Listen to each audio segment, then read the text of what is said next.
Hello everyone, welcome to Freedom Classes. हम लोग start कर चुके थे मेटल कास्टिंग प्रोसेस के बारे में। इससे पिछली वाली वीडियो में हमने डिस्कस करा था सॉलिड श्रिंकेज के बारे में। आई होप आप वहाँ से आपको चीज़ें क्लियर हुई होंगी कि सॉलिड श्रिंकेज होता क्या है। एंड हमने वहाँ पर ये भी डिस्कस करा था कि जो हॉलो कास्टिंग होती है उसमें जो अलाउंसेस होते हैं हम कैसे देते हैं for internal dimension and for external dimension. I hope अगर आपको वहाँ से कोई चीज़ क्लियर ना हुई हो तो आप वहाँ पे जाके एक बार मुझे कमेंट कर सकते हैं। ओके, तो स्टार्ट करते हैं। आज का जो टॉपिक है वो है ग्रे कास्ट आयरन। ये भी जो है हम श्रिंकेज के अंदर ही पढ़ते हैं। तो देखेंगे कि जो ग्रे कास्ट आयरन जो मटेरियल हमारा, इसमें किस तरीके से श्रिंकेज देखने को मिलता है for liquid shrinkage and for solid shrinkage. Okay, तो अगर मैं बात करूँ यहाँ पर लिक्विड श्रिंकेज की, तो इसमें जो है वॉल्यूम, जब हम कास्टिंग करते हैं ग्रे कास्ट आयरन की, तो जो वॉल्यूम है इसका ग्रे कास्ट आयरन का, ये इंक्रीज़ करता है। ओके, बाकी अदर मटेरियल की अगर बात करें तो उनकी जब कास्टिंग करते हैं तो लिक्विड श्रिंकेज में क्या होता है कि उनका जो मटेरियल है वो क्या करेगा, श्रिंक करेगा। बट यहाँ पर जो ग्रे कास्ट आयरन है इसका जो वॉल्यूम है वो क्या करता है, इंक्रीज करता है। लाइट अगर मैं बोलूँ कि डायमेंशन जो है, पैटर्न की डायमेंशन जो है, अगर हम 10 ले रहे हैं तो जब ये सॉलिडिफाई होगा, फ्रीज होगा या कूल होगा, तो इसकी जो डायमेंशन है वो चेंज आएगी, मतलब इंक्रीज होगा। तो इसलिए मैं बोलता हूँ इसमें जो है नेगेटिव लिक्विड श्रिंकेज देखने को मिलता है। ओके, आई होप आपको चीज़ क्लियर हुई होगी। बट अगर इसमें अगर बात करें फॉर सॉलिड श्रिंकेज की, तो जो सॉलिड श्रिंकेज होता है ग्रे कास्ट आयरन में वो पॉजिटिव होता है बाकी अदर मटेरियल की तरह। ओके, तो मैं इसको लिख देता हूँ ताकि कि आपको अच्छे से समझ में आ जाए। तो in grey cast iron, in case of grey cast iron, in case of grey cast iron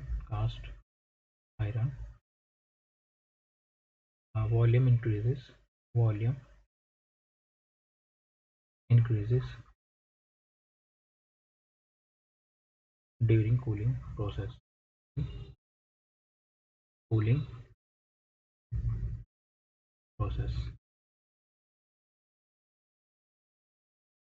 during cooling process, which which is almost which is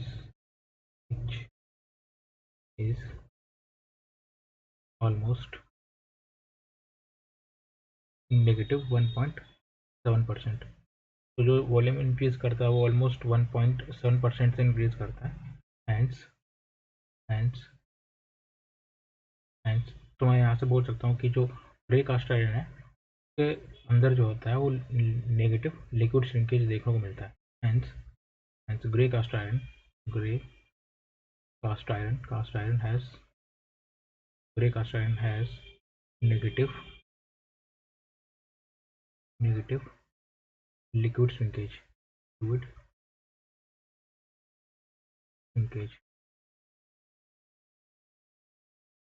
मैं इसको हाईलाइट कर देता हूँ, थोड़ा अंडरलाइन कर देता हूँ ताकि कि ये विजिबल रहे अच्छे से। Negative liquid shrinkage. तो आई होप आपको ये चीज़ समझ में आ गई होगी। बिकॉज ऑफ दिस, आगे कंटिन्यू करता हूँ। Because of this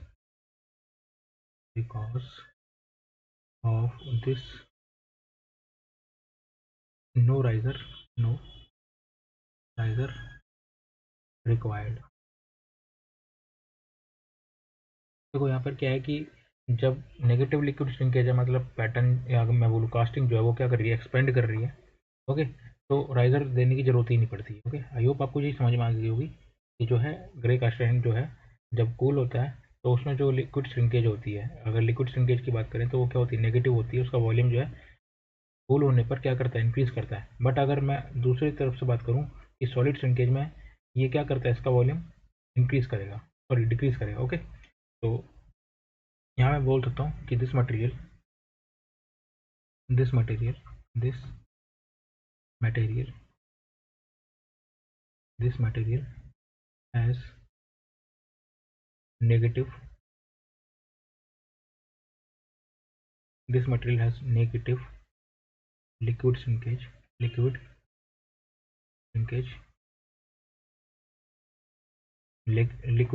negative shrinkage होता है। बट अगर मैं बात करूँ और सॉलिड श्रिंकेज की, तो इसका जो मटेरियल, ये जो मटेरियल है ये क्या करेगा, इसकी जो श्रिंकेज होगी वो क्या होगी, पॉजिटिव होगी। ओके, बट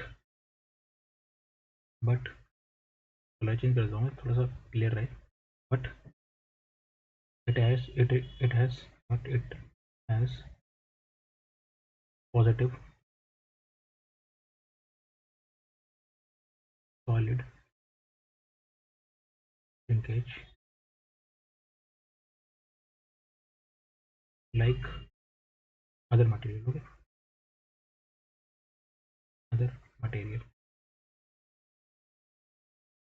आई होप आपको ये चीज़ समझ में आ गई होगी। मैं दोबारा से एक बार एक्सप्लेन कर देता हूँ कि जो ग्रे कास्ट आयरन होता है इसमें जो है नेगेटिव लिक्विड श्रिंकेज होती है, दैट इज़ अबाउट -1.7%। ओके, इसका मतलब ये है कि इन लिक्विड स्टेट, जब लिक्विड स्टेट मेटल होता है तब वो जब ठंडा होता है, कूल होता है, तब उसका जो वॉल्यूम है वो क्या करता है, इंक्रीज़ करता है। और जो कास्टिंग का साइज़ है वो एक्सपेंड करेगा। ओके, बट अगर मैं बात करूँ सॉलिड श्रिंकेज की, तो सॉलिड श्रिंकेज में ये बाकी अदर मटेरियल की तरह ही क्या करेगा, श्रिंक करेगा। ओके, आई होप आपको चीज़ समझ में आ गई होगी। ठीक, तो मैं यहाँ से लिख सकता हूँ कि जो पैटर्न का साइज़ होता है, pattern size for grey cast iron, pattern size for grey cast iron is equal to, अगर मैं बात करूँ यहाँ पर, तो ये होगा कास्टिंग का size plus shrinkage allowances.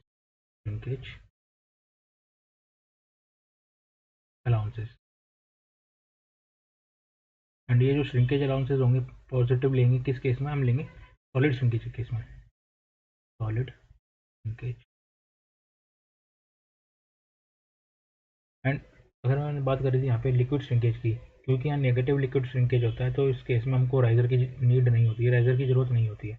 Okay, बाकी हमने पिछले वाले वीडियो में हमने ये देखा था कि जो लिक्विड श्रिंकेज होता है बाकी अदर मटेरियल के लिए, उसमें क्या होता है कि कास्टिंग का साइज़ क्या होता है, डिक्रीज होता है, श्रिंक करता है, तो उसको कंपनसेट करने के लिए राइजर प्रोवाइड करते हैं। But for grey cast iron, जब हम ग्रे कास्ट आयरन की कास्टिंग करेंगे तो यहाँ पर राइजर की ज़रूरत नहीं पड़ेगी। ओके, तो आई होप आपको चीज़ क्लियर हो गई होगी यहाँ से। ओके, तो एक क्वेश्चन है, क्वेश्चन को कर लेते हैं। तो यहाँ पे एक क्वेश्चन दे रखा है कि ग्रे कास्ट आयरन ब्लॉक, उनको डायमेंशन दे रखी है कि ग्रे कास्ट आयरन है, ये डायमेंशन है 200, 110 mm, are to be cast in a sand mould, shrinkage allowance for pattern making